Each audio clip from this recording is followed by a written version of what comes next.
He'll watch a movie, then he'll tell you all about it. It's the Armstrong Entertainment Show. Hello everyone and welcome to Armstrong Entertainment. This is Chad here and I saw the movie Alien Covenant, directed by Ridley Scott, starring Michael Fassbender, Billy Crudup, Danny McBride, Catherine Waterston, and the aliens. Now let me just start off by saying, as a kid, these movies would scare the shit out of me. One of my best friends growing up, his name was Mark, and he was obsessed with these movies, so I just remember watching these movies as kids and loving them.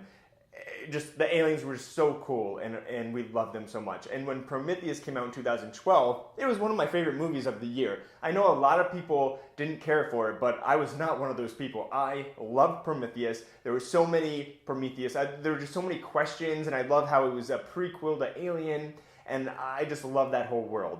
Now this film, it's pretty much the same premise as every other Alien movie. It's a ship, a colony ship going to a new world to create life there on this new planet. And of course, something goes wrong, and the crew members get woken up, and aliens start killing them off one by one. After Prometheus ended, I had so many questions that I wanted answered, and I've been waiting for 5 years. We've all been waiting for 5 years for all of the answers.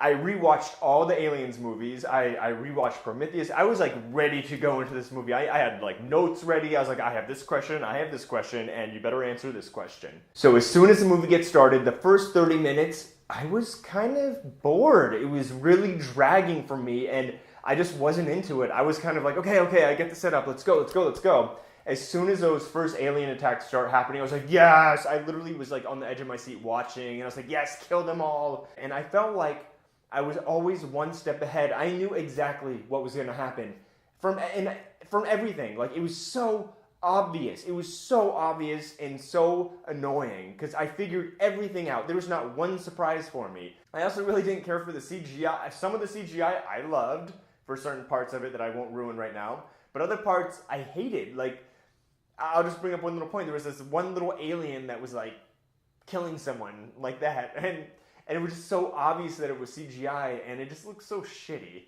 Something that was really missing from this movie for me was the character of Ripley, this strong, badass woman. That's like what really made the series for me.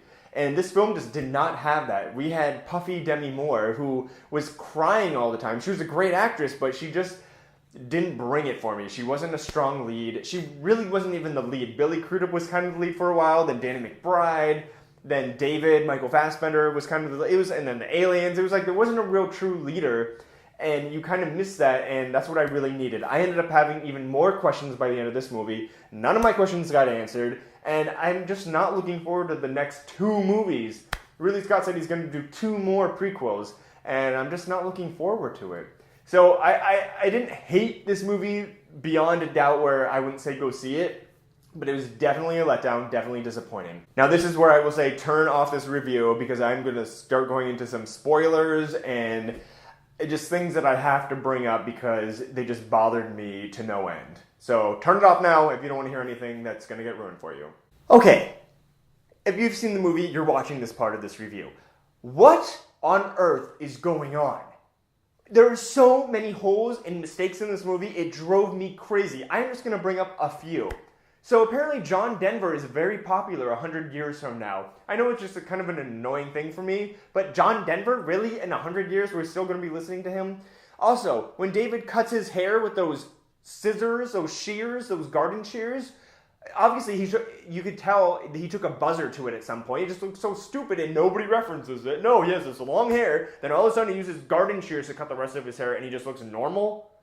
Why does Mother, the thing in the ship, the Mother thing, sound like a cheap version of Alexa? And what is up with these people? They were so stupid. It's like none of them had ever held a gun before. They were slipping on blood. They were shooting like things in a spaceship that was obviously going to ricochet and obviously blow some shit up. It was so stupid. Why was Billy Crudup so trusting of David when he literally sees there's a dead body there and there's an alien, and then David's like, oh, come with me, come this way into this dark corner in this cave, and then look into this pod thing, nothing's gonna happen. It was like, come on, man, it was so annoying. Also, how on earth did David make all of this stuff? He had nothing. He had the cave and a flute. Why was everybody married? Why was there... And they made reference to it so many times. They're like, my husband, my wife, she is my wife, she's my husband, he's my husband. It was like everybody was referencing the fact that they were married to other crew members. Why on earth would they send out like 8 couples into a ship? If something goes wrong, it's like obviously they're not going to quarantine each other because they're each other's loved ones. And why was there only one android on this colony ship of 2,000 people? Why would they not have a backup or more people, more androids to take care of the 2,000 people on the ship if something goes wrong? It just does not make sense, and it's really annoying, and I'm just going to stop now. It is called Alien Covenant, and you will definitely have more questions than answers. I'm done. He'll watch a movie, then he'll tell you all about it. It's the Armstrong Entertainment Show.